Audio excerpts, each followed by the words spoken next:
Hello and welcome. Before we begin, I'd like you to imagine something. Imagine arriving in a place where nothing seems to rush. A place where evenings stretch a little longer, where the wind carries the scent of fresh bread and wildflowers, and where even the ticking of an old clock seems softer than anywhere else. Imagine a house that has quietly watched the seasons come and go for longer than anyone can remember. A house where silence is never lonely, and where time itself seems to walk a little more slowly. Tonight's story is called The House Where Time Walked Slowly. So, get comfortable. Settle into your favorite place. Take a slow, gentle breath, and let the rest of the day drift away. Now, our story begins. The House Where Time Walked Slowly. By the time the last train disappeared behind the hills, the little village had already settled into its evening rhythm. The streets were never busy here, but at this hour they became wonderfully quiet. The bakery had closed its blue-painted door. The flower shop had carried its wooden display inside. A bicycle rested against an old stone wall, exactly where its owner had left it that morning. Nothing seemed in a hurry.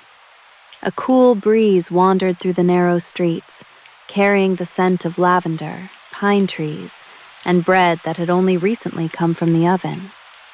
At the very end of the village stood a small stone house with ivy climbing gently across its walls. The windows glowed with a soft amber light. Inside, everything felt warm. A kettle rested on the stove, quietly humming as the water slowly reached a boil. Nearby, a worn wooden table held an open book, a knitted blanket, and a small ceramic cup waiting patiently for tea. The house belonged to a woman named Clara. She had lived there for many years. No one could remember exactly how long, and somehow it didn't matter. Her days were simple. She liked simple things, opening the windows each morning, listening to birds before speaking her first words of the day, watching the changing colors of the hills as the seasons quietly passed. Some evenings she would read.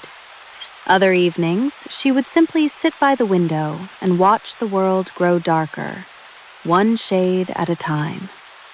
Tonight felt like one of those evenings. Clara filled the teapot with fresh mint leaves from the small garden behind the house. The leaves still carried tiny drops of water from the afternoon rain. She poured the hot water slowly. Steam curled gently into the air. The fresh scent of mint mixed with cedar wood from the old bookshelves and the faint sweetness of beeswax candles.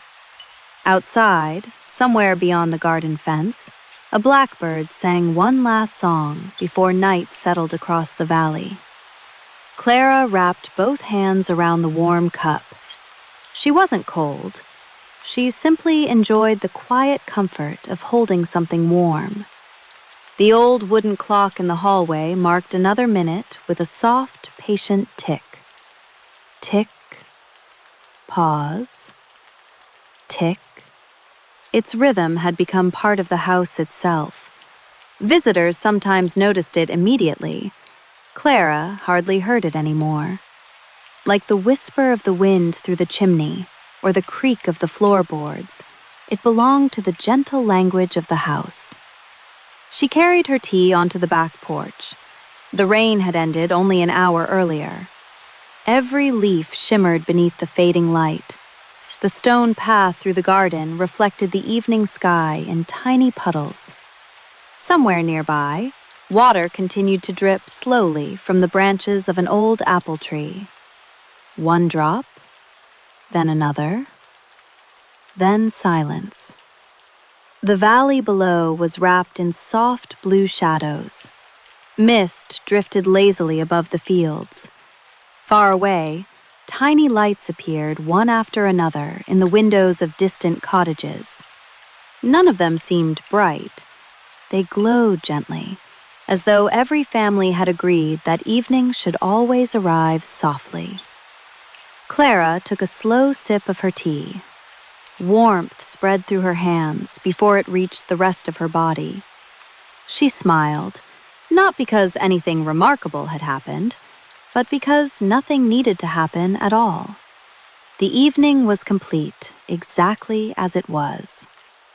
The breeze became quieter. The birds settled into the trees. Even the village cat, who often wandered between gardens, searching for comfortable places to sleep, curled into a patch of dry grass beneath a wooden bench. Everywhere, the world seemed to be choosing rest. Clara remained on the porch for a long while, not thinking, not planning tomorrow, simply listening. The rustling leaves, the distant sound of an owl waking somewhere in the forest, the slow breathing of the wind across the hills. It was enough. It had always been enough.